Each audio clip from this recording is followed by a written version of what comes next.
தமிழீழ விடுதலை புலிகளின் தலைவர் வழங்கிய நினைவு பரிசு நீதிமன்றம் பிறப்பித்த உத்தரவு. முன்னாள் ஜனாதிபதியின் மகனின் பெரும் கடத்தல் மோசடி அம்பலம், சிஐடிக்கு கசிந்த தகவல். தமிழ் வர்த்தக தினேஷ் சாப்டர் கொலை, ரகித ராஜபக்ச தகம் சிறிசேனவின் தொடர்பு, திடுக்கிடும் தகவல்கள். ஹரகட்டாவை விடுவிக்க மனைவியிடம் சொகுசு ஹோட்டலில் வைத்து லஞ்சம் பெற்ற 3 சட்டத்தரணிகள். கொடூரமான படுகொலைகளை செய்த பிள்ளையானுக்கு விரைவில் தண்டனை, அரசு தரப்பில் தகவல். இலங்கையில் தொடரும் சோகம், 4 மாணவர்கள் சடலங்களாக மீட்பு, மரணத்துக்கான காரணம் வெளியீடு. சீர்திருத்தங்களை வேகப்படுத்துங்கள், பொருளாதார நிலைத்தன்மைக்கு IMF வலியுறுத்தல். மாகாண சபை தேர்தலில் வடக்கு கிழக்கை தவிர்த்து ஏனைய மாகாணங்களில் வெற்றி பெறுவோம், ஸ்ரீலங்கா புதியன பெறமுன. திணைக்கள மட்டங்களில் பகல் நேர குழந்தை பராமரிப்பு நிலையங்கள் உருவாக்க வேண்டும், சாவித்திரி போல்ராஜ். உயிர்த்த ஞாயிறு தாக்குதலை செயலாக்க சக்ரானுக்கு அமைக்கப்பட்ட பாதை. தொடர்பான விரிவான செய்திகள். முன்னாள் ராஜாங்க அமைச்சர் சிவனேசுதுரை சந்திரகாந்தன் என்பவர் கொடூரமான கொலைகளையும் பல்வேறு குற்றச்செயல்களையும் புரிந்தவர் என்றும் அவருக்கான தக்க தண்டனையை நீதிமன்றம் நிச்சயம் வழங்கும் என்றும் பொதுமக்கள் பாதுகாப்பு மற்றும் நாடாளுமன்ற அலுவல்கள் அமைச்சர் ஆனந்த விஜயபால தெரிவித்தார். பிள்ளையான் மட்டக்களப்பு நீதவான் நீதிமன்றத்தில் நேற்று முன்னிலைப்படுத்தப்பட்ட பின்னர் சிறைச்சாலை வாகனத்துக்கு கொண்டு செல்லப்படும் போது தன் மீதான குற்றச்சாட்டுக்கள் அனைத்தும் பொய் என ஊடகவியலாளர்களை பார்த்து கூறியமை பற்றி கருத்து தெரிவிக்கும் போது அமைச்சர் இதனை தெரிவித்தார். இது தொடர்பில் அமைச்சர் ஊடகங்களிடம் தெரிவிக்கையில், மட்டக்களப்பு மாவட்டத்தில் ஆயுதங்களை பயன்படுத்தி நிகழ்த்தப்பட்ட கொடூரமான படுகொலைகளின் பின்னணியில் பிள்ளையான் இருந்துள்ளார் என்பது குற்றப்புலனாய்வு திணைக்களத்தின் விசாரணைகளில் வெளிவந்துள்ளது. இவ்வாறான கொடூர கொலைகளையும் குற்ற செயல்களையும் புரிந்துவிட்டு இன்று தான் முற்றிலும் குற்றமற்றவர் என்று அவர் கூறுவது மிகவும் வேடிக்கையானது. அதிகார பலத்தை பயன்படுத்தி அவர் இத்தனை காலம் மறைத்து வைத்திருந்த அத்தனை இரகசியங்களும் பழிவாங்கல் குற்றங்களும் இப்போது நீதிமன்றத்தின் மூலம் ஒவ்வொன்றாக அம்பலமாக தொடங்கியது. சட்டத்தின் முன்னால் யாரும் தப்பிக்க முடியாது. இத்தனை காலம் பாதிக்கப்பட்ட மக்களுக்கு நீதி கிடைக்கும் வகையில் பிள்ளையான் புரிந்த குற்றங்களுக்கான தக்க தண்டனையை நீதிமன்றம் மிக விரைவில் வழங்கும் என தெரிவித்துள்ளார். தமிழீழ விடுதலை புலிகளின் தலைவர் வேலுப்பிள்ளை பிரபாகரனினால் நினைவு பரிசாக வழங்கிய சுவிட்சர்லாந்தில் உற்பத்தி செய்யப்பட்ட பெறுமதிமிக்க கை கடிகாரம், சைனட் குப்பி உள்ளிட்ட சில பொருட்களை எதிர்காலத்தில் உருவாக்கப்பட உள்ள அருங்காட்சியகத்திற்கு வழங்குமாறு குற்றவாளியொருவருக்கு நீதிமன்றம் உத்தரவிட்டுள்ளது. 2008ஆம் ஆண்டு அனுராதபுரத்தில் முன்னாள் இராணுவ அதிகாரி மேஜர் ஜெனரல் ஜனக பிரேரா உள்ளிட்ட 31 பேரை தற்கொலை குண்டு தாக்குதல் மூலம் படுகொலை செய்த வழக்கின் மேன்முறையீட்டு மனு விசாரணையின் போது இந்த உத்தரவு பிறப்பிக்கப்பட்டது. குறித்த வழக்கில் 2வது குற்றவாளிக்கு விதிக்கப்பட்ட ஆயுள் தண்டனையை உயர்நீதிமன்றம் உறுதி செய்துள்ளது. அனுராதபுரம் மேல்நீதிமன்றம் விதித்த ஆயுள் தண்டனைக்கு எதிராக குற்றவாளி தாக்கல் செய்திருந்த மேன்முறையீட்டு மனுவை நிராகரித்த உயர்நீதிமன்றம் அத்தண்டனையை உறுதி செய்து இந்த உத்தரவை பிறப்பித்தது. மதவாச்சி சியம்பலாகஸ்ட் பகுதியைச் சேர்ந்த முகமது உமர் ஹபிதாப் என்னும் அழைக்கப்படுபவர் என அழைக்கப்படுபவர் வழக்கின் 2வது குற்றவாளி ஆவார். இவருக்கு எதிராக சுமத்தப்பட்டிருந்த 48 குற்றச்சாட்டுகளில் 31 குற்றச்சாட்டுகள் நிரூபிக்கப்பட்டதை அடுத்து 2019 மே 21 அன்று அனுராதபுரம் மேல் நீதிமன்ற நீதிபதி ஹேமா ஸ்வர்ணபதி அவருக்கு ஆயுள் தண்டனை விதித்தார். இந்த தீர்ப்புக்கு எதிராக அவர் முதலில் மேன்முறையீட்டு நீதிமன்றத்தில் மனு தாக்கல் செய்தார். அங்கேயும் மேல் நீதிமன்றம் தீர்ப்பை உறுதி செய்யப்பட்டதை அடுத்து அவர் உயர்நீதிமன்றத்தை நாடினார். தற்போது உயர்நீதிமன்றமும் அந்த தீர்ப்பை உறுதி செய்துள்ளது. குற்றவாளிக்கு சொந்தமான அனைத்து சொத்துக்களையும் அரசுடைமையாக்குமாறு மேல் நீதிமன்ற நீதிபதி உத்தரவிட்டார். அத்துடன் தமிழீழ விடுதலை புலிகளின் தலைவர் வேலுப்பிள்ளை பிரபாகரனால் குற்றவாளிக்கு வழங்கப்பட்டதாக கூறப்படும் உயர் மதிப்புமிக்க சுவிஸ்ரக கைக்கடிகாரம், சைனைடு குப்பி மற்றும் சட்டை ஆகியவற்றை பயங்கரவாத புலனாய்வு பிரிவினரால் நிறுவப்படவுள்ள அருங்காட்சியகத்தில் ஒப்படைக்குமாறு உத்தரவிடப்பட்டுள்ளது. முன்னாள் ஜனாதிபதி ஒருவரின் மகன் சுங்கவரிகளை தவிர்த்து கோடிக்கணக்கான ரூபாய்கள் மதிப்புள்ள சொகுசு கார்களை நாட்டிற்குள் கடத்திய கும்பல் குறித்து குற்றப்புலனாய்வு பிரிவு ஒரு சிறப்பு விசாரணையை தொடங்கியுள்ளது. இந்த கும்பல் முந்தைய அரசாங்கங்களின் போதும் இந்த கடத்தல் செயற்பாடுகளை மேற்கொண்டு வந்துள்ளமை கண்டறியப்பட்டுள்ளது. கொள்கலன்களில் மறைத்து திட்டமிட்ட முறையில் நாட்டுக்குள் கடத்தப்பட்ட பல வாகனங்கள் குறித்த தகவலையும் குற்றப்புலனாய்வு பிரிவு வெளிப்படுத்தியுள்ளது. அந்த வாகனங்கள் பல அரசியல்வாதிகளின் பிள்ளைகள் பயன்படுத்தி வருவதும் கண்டறியப்பட்டுள்ளது. முன்னாள் ஜனாதிபதியின் மகனால் நாட்டுக்குள் கடத்தப்பட்ட வாகனங்கள் மோட்டார் போக்குவரத்து திணைக்களத்தின் அதிகாரிகளின் உதவியுடன் பதிவு செய்யப்பட்டிருப்பதும் விசாரணைகளில் தெரிய வந்துள்ளது. கடத்தப்பட்ட ஒரு வாகனம் குறித்த விசாரணையின் போது அந்த வாகனத்தின் பதிவு செய்யப்பட்ட உரிமையாளர் என்று கூறப்படும் ஒரு அரசியல்வாதியின் மகன் பதிவு செய்யப்பட்ட வாகனத்துக்கு சுங்க வரிகளை செலுத்தியும் கண்டறியப்பட்டுள்ளது. இத்தகைய வாகனங்களை பறிமுதல் செய்வதற்கு பதிலாக வரி செலுத்துவதற்கான வாய்ப்பு வழங்கப்படுவது குறித்தும் தகவல் வெளியாகியுள்ளது. இதனையடுத்து குற்றப்புலனாய்வுத்துறையால் நடாத்தப்பட்ட ஒரு விசாரணையின் போது இதுபோன்ற மற்றொரு வாகனம் பறிமுதல் செய்யப்பட்டது. மேலும் குறித்த வாகனத்தின் உரிமையாளர் அது முன்னாள் ஜனாதிபதியின் மகனுக்கு சொந்தமானது என கூறியதாக தெரிவிக்கப்பட்டுள்ளது. இதனையடுத்து வாகனம் இலங்கை சுங்கத்துறையிடம் ஒப்படைக்கப்பட்டதாகவும் தற்போதைய அரசாங்கம் ஆட்சிக்கு வந்ததால் அதற்கான வரியை செலுத்தி அந்த வாகனத்தை விடுவிக்க இயலவில்லை என கூறப்படுகிறது. எனவே இது தொடர்பில் முன்னாள் ஜனாதிபதியின் மகன் வரும் வாரத்தில் விசாரணைக்கு குற்றப்புலனாய்வு பிரிவுக்கு அழைக்கப்பட உள்ளதாக போலீஸ் வட்டாரங்கள் தெரிவித்துள்ளது. தமிழ் தொழிலதிபர் தினேஷ் சாப்டரின் கொலையில் மேலும் பரபரப்பான தகவல்கள் வெளிவந்து கொண்டிருக்கின்றன. கைது செய்யப்பட்டுள்ள விஜயதாச ராஜபக்சவின் மகன் ரக்கித்த ராஜபக்ச மற்றும் மைத்திரிபால சிறிசேனவின் மகன் தகம் சிறிசேனவும் சம்பந்தப்பட்டுள்ளதாக அதிர்ச்சிக்குரிய தகவல்கள் வெளிவந்துள்ளன. தினேஷ் சாப்டரின் வர்த்தக நடவடிக்கையானது திட்டங்களுக்கு தேவையான நிதியை வழங்குவதாகும். அதாவது புரொஜெக்டுகளுக்கு ஒரு பிணையாக வைத்துக்கொண்டு நிதியுதவி செய்வது. ரகித ராஜபக்ச மற்றும் மைத்திரிபாலவின் மகன் தகம் சிறிசேன ஆகியோர் ஒரு புரொஜெக்ட் பற்றிய தகவலை வழங்கி முதலீட்டுக்காக பணம் கோரியுள்ளனர். இந்த புரொஜெக்ட் ரிப்போர்ட் விவகாரத்தில் இடைத்தரகராக கிரிக்கெட் வர்ணனையாளரான பிரைன் தோமஸ் செயற்பட்டுள்ளார். பிரைன் தோமஸ் 2 பில்லியன் புரொஜெக்ட் கொண்டு சென்றுள்ளார். இதன் பின்னர் இந்த பில்லியன் கணக்கான நிதியை விடுவிக்குமாறு இடையில் இருக்கும் பிரைன் தோமஸே கோரிக்கை விடுக்கிறார். ஏனெனில் அதிலிருந்து பிரைன் தோமஸுக்கு ஒரு கமிஷன் பணம் கிடைக்கிறது. இது ஒரு முக்கோண வடிவமான வர்த்தக நடவடிக்கையாகும். அன்று தினேஷ் சாப்டர் கொலை சம்பவத்துக்கு பிரைன் தோமஸின் பெயர் பரவலாக பேசப்பட்டமை குறிப்பிடத்தக்கது. உண்மையில் ரகித ராஜபக்ச தான் பிரைன் தோமஸுக்கு இந்த 2 பில்லியன் புரொஜெக்டை வழங்குகிறார். ரகித ராஜபக்ச இதனை வழங்கும் போது அங்கு மைத்திரிபால சிறிசேனவின் மகன் தகம் சிறிசேனவும் இருக்கிறார். தகம் சிறிசேன மற்றும் ரகித ராஜபக்ச ஆகிய இருவரும் இணைந்தே இதில் ஈடுபடுகின்றனர். பிரைன் தோமஸ் சென்று இந்த ரிப்போர்ட்டை கொடுத்து குறித்த 2 பில்லியனை விடுவிக்கிறார். அந்த பணம் குறித்த நிறுவனத்துக்கு செல்கிறது. தினேஷ் சாப்டர் இந்த நிதியை விடுவித்துவிட்டு காத்திருக்கிறார். ஏனெனில் இந்த நிதியை விடுவித்து அந்த முதலீட்டுக்குரிய கமிஷனை பெறுவதே இவர்களின் பிசினஸ் மேனேஜ்மெண்ட் மற்றும் லாபமாகும். அதாவது தினேஷ் சாப்டர், சந்திரா சாப்டர் மற்றும் பிள்ளைகள் என இந்த சாப்டர் குடும்ப உறுப்பினர்கள் அனைவருக்கும் இது பிரிந்து செல்கிறது. இந்த நிதியை திருப்பி செலுத்துவது பற்றி தினேஷ் சாப்டர் பலமுறை பேச முற்பட்ட போது அது தவிர்க்கப்பட்டுள்ளது. தினேஷ் சாப்டர் இது குறித்து தேடியுள்ளார். இந்த 2 பில்லியன் நிதி தினேஷ் சாப்டரின் மரணத்தை விரைவுபடுத்தியதா? தினேஷ் சாப்டர் இதற்காக பல தொலைபேசி அழைப்புகளை மேற்கொண்டுள்ளார். இந்த தொலைபேசி அழைப்புகள் தகவல்கள் தற்போது குற்றப்புலனாய்வு திணைக்களத்திடம் உள்ளது. தினேஷ் சாப்டரை கொலை செய்ய பயன்படுத்திய தொலைபேசி உரையாடல்கள் மற்றும் தொலைபேசி கோபுரங்களின் தரவுகளோடு ஒப்பிட்டு பார்க்கும்போது திடுக்கிடும் உண்மைகள் வெளிவரக்கூடும் எனவும் இன்னும் ஒரு சிறிய பகுதி மாத்திரமே எஞ்சியுள்ளது. அவற்றை ஆராய்ந்த பின்னர் உடனே நீதிமன்ற உத்தரவுகளின்படி மருத்துவ அதிகாரிகளை கொண்டு உடலை தோண்டி எடுத்து விசாரணைகள் முன்னோக்கி நகரும் என நினைக்கிறோம்.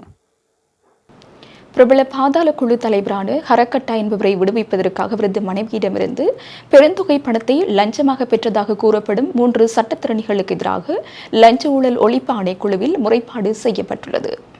புரபசி அமைப்பின் அழைப்பாளர் ரவீந்திரா நிசங்கவினால் நேற்று நண்பகல் இந்த முறைப்பாடு கையளிக்கப்பட்டதுடன் அதனை அடுத்து அவர் ஊடகங்களுக்கு கருத்துக்களை பகிர்ந்தார். திஸ்ஸவேரகுட, புஸ்தி ரூபசிங்க மற்றும் சஞ்சய் ஆரிதாஸ் ஆகிய 3 சட்டத்தரணிகளுக்கு எதிராக இந்த முறைப்பாடு சமர்ப்பிக்கப்பட்டுள்ளது. துபாய் பயணம் மற்றும் குற்றச்சாட்டுகள் குறித்து ரவீந்திர நிசங்க மேலும் தெரிவிக்கையில், மேற்படி 3 சட்டத்தரணிகளும் கடந்த 2022 ஆண்டு ஆகஸ்ட் மாதம் 15 துபாய் நாட்டுக்கு சென்றுள்ளார்கள். அங்கு ஆகஸ்ட் 15 முதல் 18 வரை ஆடம்பர 5 நட்சத்திர ஹோட்டல்களில் தங்கியிருந்து ஹரக்கட்டாவின் மனைவியை சந்தித்து இந்த கொடுக்கல் வாங்கல்கள் தொடர்பாக பெருந்தொகை பணத்தை லஞ்சமாக பெற்றுள்ளனர். இவர்களில் துபாய் பயணத்துக்காக விமான பயணச்சீட்டுக்கான கட்டணங்கள் மற்றும் அங்குள்ள ஆடம்பர ஹோட்டல்களில் தங்குவதற்கான கட்டணங்கள் அனைத்தையும் ஹரக்கட்டாவின் மனைவியே முழுமையாக செலுத்தியுள்ளார். எம்மால் முன்வைக்கப்படும் இந்த குற்றச்சாட்டை அந்த சட்டத்தரணிகளால் ஒருபோதும் மறக்க முடியாது என சவால் விடுக்கிறேன். அவர்கள் துபாய் சென்றமைக்கான விமானச் சீட்டுகள் மற்றும் தங்கியிருந்த ஹோட்டல் விவரங்கள் போன்ற உறுதியான ஆதாரங்கள் எங்களிடம் உள்ளது. எனவே அரசு முன்னெடுத்து வரும் லஞ்ச ஊழல் ஒழிப்பு நடவடிக்கைகள் மேலும் விரைவுபடுத்த வேண்டுமாயின் இந்த விவகாரத்துடன் தொடர்புடைய திஸ்ஸவேரகுட, பொலஸ்தி ரூபசிங்க மற்றும் சஞ்சய் ஆரிதாஸ் ஆகிய 3 சட்டத்தரணிகளையும் லஞ்ச ஊழல் ஆணைக்குழு உடனடியாக கைது செய்து முறையான விசாரணைகளை நடத்த வேண்டும். அவ்வாறு கைது செய்து விசாரிப்பதன் மூலமே இந்த சந்திப்புகளில் என்ன பேசப்பட்டது, யாருக்காக இந்த லஞ்சம் பணம் கேட்கப்பட்டது மற்றும் எவ்வளவு பணம் பெறப்பட்டது போன்ற அனைத்து உண்மைகளையும் நாட்டுக்கு வெளிப்படுத்த முடியும் என குறிப்பிட்டுள்ளார். புத்தளம் வனாத்தவில்லு பிரதேசத்தில் 4 பாடசாலை மாணவர்கள் நீரில் மூழ்கி உயிரிழந்துள்ளனர். மங்களபுர வில்லுவில் பூக்கள் பறிப்பதற்காக படகு ஒன்றில் சென்ற பாடசாலை மாணவர்களே இவ்வாறு நீரில் மூழ்கி உயிரிழந்துள்ளதாக போலீசார் தெரிவித்துள்ளனர். 5 மாணவர்கள் நேற்று தினம் படகு ஒன்றில் பூக்கள் பறிப்பதற்காக சென்று கொண்டிருந்த போது படகு கவிழ்ந்ததில் நீரில் மூழ்கியதாக போலீசார் தெரிவித்தனர். சம்பவத்தில் நீரில் மூழ்கிய மாணவர்களில் ஒருவர் மீட்கப்பட்ட நிலையில் ஏனைய மாணவர்கள் வனாத்தவில்லு வைத்தியசாலையில் அனுமதிக்கப்பட்டனர். அவர்களில் ஆபத்தான நிலையில் இருந்த 3 புத்தளம் வைத்தியசாலைக்கு மாற்றப்பட்ட போதிலும் அங்கு சிகிச்சை பலனின்றி மாணவர்கள் உயிரிழந்துள்ளனர். உயிரிழந்தவர்கள் குறித்த பிரதேசத்தைச் சேர்ந்த பாடசாலை ஒன்றின் 11ஆம் தரத்தில் கல்வி கற்கும் மாணவர்கள் என தெரிவிக்கப்பட்டுள்ளது. இந்த நிலையில் சம்பவம் தொடர்பில் போலீசார் மேலதிக விசாரணைகளை மேற்கொண்டு வருகின்றனர். பண்டாரநாயக்கபுர தேசிய பாடசாலையின் தரம் 11இல் கல்வி பயின்று வந்த சலிச கவிசான், தேசன விஸ்மித, திலேன் மகிரங்க மற்றும் திசான் புத்திக ஆகிய மாணவர்கள் இவ்வாறு உயிரிழந்துள்ளனர். சம்பவம் நடந்த தினமான நேற்று பாடசாலையில் சாதாரணதர பரீட்சைக்கு தோற்றவிருக்கும் மாணவர்களுக்கான விஞ்ஞான பாட வகுப்பு நடைபெற்றுக் கொண்டிருந்தது. இதன்போது அந்த வகுப்புக்கு செல்லாமல் இந்த மாணவர்கள் தாமரை மலர் பறிப்பதற்காக சென்றிருந்தமை போலீஸ் விசாரணைகளின் மூலம் தெரிய வந்துள்ளது. அண்மை காலமாக மாணவர்கள் உட்பட பொதுமக்கள் நீரில் மூழ்கி பலியாகும் சம்பவங்கள் அதிகரித்துள்ளமை குறிப்பிடத்தக்கது. ஆளுகை மற்றும் பணவியல் கொள்கையில் மேம்பாடுகள் உள்ளிட்ட தற்போதைய சீர்திருத்த நடவடிக்கைகளை தொடருமாறு சர்வதேச நாணய நிதியம் அரசாங்கத்தையும் இலங்கை அதிகாரிகளையும் வலியுறுத்தியுள்ளது. கொழும்பில் நடைபெற்ற செய்தியாளர் சந்திப்பில் பேசிய இலங்கைக்கான சர்வதேச நாணய நிதியத்தின் தூதுக்குழு தலைவர் இபான் ஃபாஃபயாட்சியோ, நாட்டின் நீண்டகால நிலைத்தன்மையை உறுதி செய்வதற்கு சீர்திருத்த வேகத்தை தக்க வைப்பது இன்றியமையாதது என தெரிவித்துள்ளார். வெளிப்புற அதிர்ச்சிகள் தொடர்ந்து ஏற்படும் என குறிப்பிட்ட அவர், இலங்கையின் முன்னுரிமை பொருளாதார சீர்திருத்தங்களை தக்க வைப்பதில் கவனம் செலுத்துவதாக இருக்க வேண்டும் என வலியுறுத்தினார். தொடர்ந்து நடைபெற்று வரும் மத்திய கிழக்கு மோதல் தொடர்பாக இதுவரை எடுக்கப்பட்ட கொள்கை நடவடிக்கைகள் பொருத்தமானவை என கூறிய பாப ஜார்ஜியோ, இனிவரும் காலங்களில் சீர்திருத்த செயல்முறைக்கு தொடர்ந்து உறுதியுடன் செயல்படுவதன் முக்கியத்துவத்தை வலியுறுத்தினார். விரிவாக்கப்பட்ட நிதி வசதி ஏற்பாட்டின் 7வது மறு ஆய்வு தொடர்பான இலங்கை அதிகாரிகளுடனான கலந்துரையாடல்கள் இந்த ஆண்டுக்கான பிற்பகுதியில் தொடங்கும் என அவர் உறுதிப்படுத்தினார். 8வது மற்றும் இறுதி மறு ஆய்வு தற்போதைய திட்டம் முடிவடையும் மார்ச் 2027க்கு முன்னர் நடைபெறும் என எதிர்பார்க்கப்படுகிறது. இலங்கையில் நடைபெற்று வரும் சர்வதேச நாணய நிதியத்தின் இடைக்கால பயணத்தின் போது பல விடயங்கள் விவாதிக்கப்பட்டதாகவும், சர்வதேச நாணய நிதியத்தின் ஆதரவு பெற்ற திட்டத்தின் கீழான முன்னேற்றம் வரவிருக்கும் 7வது ஆய்வின் போது முறைப்படி மதிப்பிடப்படும் என பாப ஜார்ஜியோ கூறியுள்ளார். மத்திய கிழக்கு மோதலுக்கு மத்தியில் இலங்கை அதிகாரிகள் சரியான நேரத்தில் மேற்கொண்ட நடவடிக்கைகள் போரியல் பொருளாதார மற்றும் சமூக நிலைத்தன்மையை பாதுகாக்க உதவியுள்ளது என அவர் மேலும் சுட்டிக்காட்டினார். அரசியலமைப்பின் 107வது உறுப்புரிமையை மாற்றும் வகையில் 22வது அரசியலமைப்பு திருத்தத்தை முன்வைப்பதற்கு அவசியமான நடவடிக்கைகள் முன்னெடுக்கப்பட்டு வருவதாக அரசாங்கத்தின் உள்ளக வட்டாரங்கள் மற்றும் சட்டத்துறை சார்ந்தவர்களினூடான தகவல் வெளியாகியுள்ளது.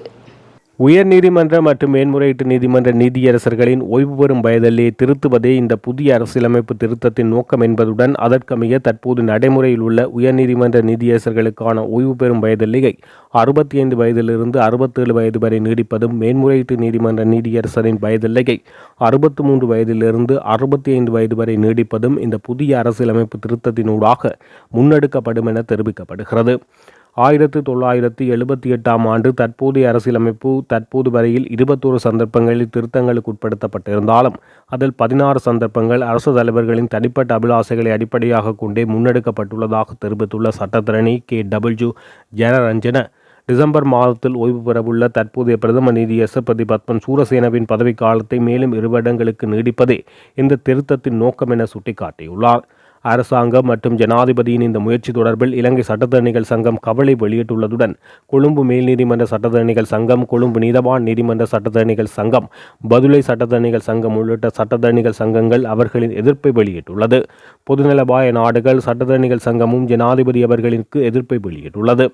இது தொடர்பில் அறிக்கை ஒன்றை வெளியிட்டுள்ள மாற்றுக் கொள்கைகளுக்கான நிலையம், ஏதோ ஒரு முறையில் இந்த திருத்தத்தை நிறைவேற்றுவதற்கு இந்த அரசாங்கம் நடவடிக்கை எடுக்குமாக இருந்தால் அது தவறான முன்னுதாரணமாகும் என சுட்டிக்காட்டியுள்ளது. அதேபோன்று அது நீதிமன்ற நிர்வாகம் மற்றும் சுயாதீனத்தன்மைக்கு பெரும் பாதிப்பை ஏற்படுத்தும் என சுட்டிக்காட்டியுள்ளார். அரசாங்கத்தின் மீதான மக்களின் நம்பிக்கை சிதைவடைந்துள்ளது. மாகாண சபை தேர்தலை நடத்தினால் வடக்கு மற்றும் கிழக்கு மாகாணங்களை தவிர்த்து ஏனைய மாகாணங்களில் பெரும்பான்மை பலத்துடன் அதிகாரத்தை கைப்பற்றுவோம் என ஸ்ரீலங்கா பொதுஜன பெரமுனவின் பொதுச் செயலாளர் சாகர காரியவசம் தெரிவித்தார். ஸ்ரீலங்கா பொதுஜன பெரமுனவின் காரியாலயத்தில் செவ்வாய்க்கிழமை நடைபெற்ற தொகுதி அமைப்பாளர்களுடனான சந்திப்பின் பின்னர் ஊடகங்களுக்கு கருத்து தெரிவிக்கையில் அவர் இவ்வாறு தெரிவித்தார். போலியான வாக்குறுதிகள் மற்றும் கடந்த அரசாங்கங்கள் மீதான பொறுப்பு ஆகியவற்றை முன்னிலைப்படுத்தியே ஜனாதிபதி அனுகுமார திசாநாயக்க தேர்தல் வெற்றி பெற்றார். ஆட்சிக்கு வந்த நாளிலிருந்து இன்று வரை அரசியல் பழிவாங்கலுக்கு மாத்திரம் முன்னுரிமை அளிக்கப்பட்டுள்ளது. பொருளாதார ரீதியில் பாதிக்கப்பட்டுள்ள மக்களுக்கு எவ்வித நிவாரணமும் வழங்கப்படவில்லை. மாறாக மக்களின் மீதே அதிக வரிசுமை திணிக்கப்பட்டுள்ளது. திரைசேரி நிரம்பி வழிகிறது என குறிப்பிட்டுக் கொண்டு சர்வதேச நாணய நிதியத்தை மகிழ்விப்பதால் நாட்டு மக்களுக்கு எதுவித பயனும் கிடைக்காது. ஆகவே மக்களுக்கு நிவாரணம் அளிக்குமாறு அரசாங்கத்திடம் கேட்டுக்கொள்கிறோம். தற்போதைய தருணத்தில் தேர்தல் ஒன்று இடம்பெறுமாயின் மக்கள் அரசாங்கத்துக்கு தக்க பாடத்தை புகட்டுவார்கள். மாகாண சபை தேர்தல் காலவரையறையின்றி பிற்போடப்பட்டுள்ளமைக்கு மக்கள் விடுதலை முன்னணியும் பொறுப்பு கூற வேண்டும். அரசாங்கத்தின் மீதான மக்களின் நம்பிக்கை சிதைவடைந்துள்ளது. மாகாண சபை தேர்தலை நடத்தினால் வடக்கு மற்றும் கிழக்கு மாகாணங்களை தவிர்த்து ஏனைய மாகாணங்களில் பெரும்பான்மை பலத்துடன் அதிகாரத்தை கைப்பற்றுவோம். மாகாண சபை தேர்தல் குறித்து ஆராயும் பாராளுமன்ற செயற்குழு உரிய காலத்தில் அறிக்கை சமர்ப்பிக்காது காலத்தை மாத்திரம் இழுத்தடிப்பு செய்யும் என தெரிவித்துள்ளார். வேலைக்கு செல்லும் பெண்களின் வசதிக்காக திணைக்கள மட்டங்களில் பகல் நேர குழந்தை பராமரிப்பு நிலையங்கள் மற்றும் முதியோர் காப்பகங்கள் உருவாக்கப்பட வேண்டியது அவசியமாகும் என மகளிர் மற்றும் சிறுவர் அலுவல்கள் அமைச்சர் சரோஜா சாவித்ரி போல்ராஜ் தெரிவித்தார். யாழ்ப்பாணம் கலாச்சார மண்டபத்தில் நேற்றைய தினம் செவ்வாய்க்கிழமை நடைபெற்ற மகளிர் தின நிகழ்வு கலந்து கொண்டு உரையாற்றும் போது இவ்வாறு தெரிவித்தார். யாழ்ப்பாண மண்ணின் பெருமையானது இம்மண்ணின் பெண்களின் அளப்பரிய துணிவிலேயே தங்கியுள்ளது. பெண் தொழில் முனைவோர்கள் பொருளாதார ரீதியாக வலுவூட்டப்படும் போது அவர்களின் வாழ்க்கை தரம் உயரும். இதற்கான நடவடிக்கைகளை அரசாங்கம் முன்னெடுத்துள்ளது. ஆண்கள் மற்றும் பெண்கள் இருபாரிலும் ஒரே வேலையை செய்தாலும் இருவருக்கும் சமனான ஊதியம் கிடைக்கின்றதா என்றால் இன்றும் இல்லை என்றே கூற வேண்டும். அரசு நிறுவனங்களில் கூட பணிபுரியும் பெண்களின் குடும்பச் சூழல் குறித்து சிந்திக்கப்படுவதில்லை. எனவே வேலைக்கு செல்லும் பெண்களின் வசதிக்காக திணைக்கள மட்டங்களில் பகல் நேர குழந்தை பராமரிப்பு நிலையங்கள் மற்றும் முதியோர் காப்பகங்கள் உருவாக்கப்பட வேண்டியது அவசியமாகும். அத்துடன் குடும்ப வன்முறைகளால் பாதிக்கப்படும் பெண்களுக்காக ஒவ்வொரு மாவட்டத்திலும் பிரத்யேக பாதுகாப்பு இல்லங்கள் அமைக்கப்பட வேண்டும் என தெரிவித்தார். ஈஸ்டர் ஞாயிறன்று நடத்தப்பட்ட கொடூர தாக்குதல் குறித்த விசாரணைகள் நடைபெற்று வரும் நிலையில் சுரேஷ் சாலை கைது செய்யப்பட்டு காவலில் வைக்கப்பட்டுள்ள நிலையில் தாக்குதலுக்காக சக்ரானுக்கு அமைத்துக் கொடுக்கப்பட்ட வியூகம் தொடர்பில் தகவல் வெளியாகியுள்ளது. மேலும் சுரேஷ் சாலே மற்றும் அவரது குடும்ப உறுப்பினர்களை பயன்படுத்தி பல்வேறு பிரச்சாரங்களை மேற்கொண்ட குழுக்கள் முறியடிக்கப்பட்டுள்ளன. அந்த விசாரணைகளின் பின்னணியில் கோடபாய ராஜபக்ச மீது நீதிமன்றம் பயணத்தடை விதித்ததால் பல அரசியல் குழுக்கள் மிகுந்த அதிருப்தி அடைந்துள்ளது. சக்ரானின் செயற்பாடுகளை விசாரித்து வந்த காவல்துறையின் பயங்கரவாத புலனாய்வு பிரிவை முற்றிலுமாக கலைக்க எடுக்கப்பட்ட நடவடிக்கைகளை விவரிக்கும் ஒரு அறிக்கை குறித்து தகவல்கள் வெளியாகியுள்ளது. சக்ரானுக்கு பாதை எப்படி அமைக்கப்பட்டது என்பதை குறித்த ஊடகங்கள் தெரிவித்துள்ளது. 2016 டிசம்பர் காத்தான்குடியில் சக்ரான் காசிம் ஐஎஸ் அமைப்புக்கு ஆதரவான கருத்துக்களை பரப்பி பிற மதங்களைச் சேர்ந்தவர்களுக்கு எதிராக வெறுப்புரை நிகழ்த்தியதாக பயங்கரவாத விசாரணை பிரிவுக்கு முதல் முறையாக தகவல் கிடைத்ததை அடுத்து அதிகாரப்பூர்வ விசாரணை கோப்பு தொடங்கப்பட்டது. 2017 மார்ச் 10 காத்தான்குடி அலீம் சந்தியில் சக்ரானின் தேசிய தௌஹீத் ஜமாத் அமைப்புக்கும் சுன்னத் பௌத் ஜமாத் அமைப்பினருக்கும் இடையில் ஆயுத மோதல் ஏற்பட்டது. 2017 மார்ச் ஜூன் இந்த மோதலை தொடர்ந்து சக்ரான் தலைமறைவானார். அவர் ஆயுத நடவடிக்கைகளுக்கு தயாராகி வருவதாக காட்டும் ஆதாரங்களை டிஐடி அதிகாரிகள் இந்த காலகட்டத்தில் கண்டறிந்தனர். 2017 ஜூலை 10 சக்ரான் ஹாசிமை கைது செய்வதற்காக மட்டக்களப்பு நீதவான் நீதிமன்றத்திலிருந்து முதல் பிடியாணை பெறப்பட்டது. 2018 ஏப்ரல் 8 சக்ரான் தொடர்பான விசாரணைகளிலிருந்து டிஐடியை நீக்குமாறு தேசிய புலனாய்வு சேவையின் பணிப்பாளர் நிலந்த ஜெயவர்தன காவல்துறை அதிபருக்கு கடிதம் அனுப்பியதாக கூறப்படுகிறது. எனினும் அந்த கோரிக்கை நடைமுறைப்படுத்தப்படாமல் விசாரணைகள் தொடர்ந்தது. 2018 ஜூலை 2 சக்ரானை கைது செய்வதற்காக கொழும்பு நீதவான் நீதிமன்றத்தின் 8ஆம் இலக்க நீதிமன்றத்திலிருந்து திறந்த பிடியாணையும் சர்வதேச நீல பிடியாணையும் பெறப்பட்டது. இது பின்னர் சர்வதேச சிவப்பு அறிவிப்பை பெறுவதற்கான முதல் கட்டமாக இருந்ததாக அந்நாள் டிஐடி பணிப்பாளர் பிரதி காவல்துறை அதிபர் நாலக டி சில்வா சாட்சியத்தில் தெரிவிக்கப்பட்டுள்ளது. 2018 செப்டம்பர் 12 இதற்கு முன்பு பொதுமக்கள் மத்தியில் அறியப்படாத நாமல்குமார் என்ற நபர் ஊடக சந்திப்பு ஒன்றை நடத்தி அப்போதைய ஜனாதிபதி மைத்ரிபால சிறிசேன மற்றும் முன்னாள் பாதுகாப்பு செயலாளர் கோடபாய ராஜபக்ச கொலை செய்யும் சதி தொடர்பான ஒளிப்பதிவுகள் தன்னிடம் இருப்பதாக கூறினார். பின்னர் நாமல்குமார் ஜனாதிபதி செயலகத்திலிருந்து சம்பளம் பெற்றவர் என தெரிய வந்தது. உயிர்த்த ஞாயிறு தாக்குதல் தொடர்பான விசாரணைகளில் அந்நாளைய போலீஸ் அதிபர் பூஜ்ய ஜெயசுந்தர இதனை சாட்சியமாக குறிப்பிட்டார்.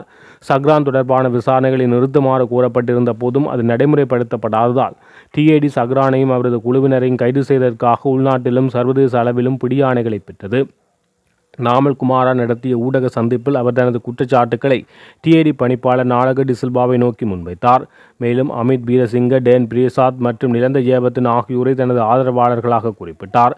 நாமல் குமரவின் குற்றச்சாட்டுக்களை தொடர்ந்து மைத்ரிபால சிறிசேன தலைமையிலான அரசு டிஐடி பணிப்பாளர் நாலகடி சில்வாவை கைது செய்து அதனைத் தொடர்ந்து டிஐடி பணியாற்றிய அதிகாரிகள் பலர் பல்வேறு இடங்களுக்கு இடமாற்றம் செய்யப்பட்டனர். அவர்களில் ஒருவர் பின்னர் மனநல கோளாறாகி அங்குடை மனநல வைத்தியசாலையில் அனுமதிக்கப்பட்டதாக தகவல்கள் வெளியானது. நாலகடி சில்வா கைது செய்யப்பட்ட பின்னர் விசாரணைக்குழு கலைக்கப்பட்டதால் ஏற்கனவே பெறப்பட்டிருந்த கைது வாரண்டுகளை நடைமுறைப்படுத்த சஹ்ரானி நிதி வலையமைப்பை தொடர்ந்து விசாரிக்கவும் பொறுப்பான அதிகாரிகள் இல்லாத நிலை ஏற்பட்டதாக கூறப்படுகிறது.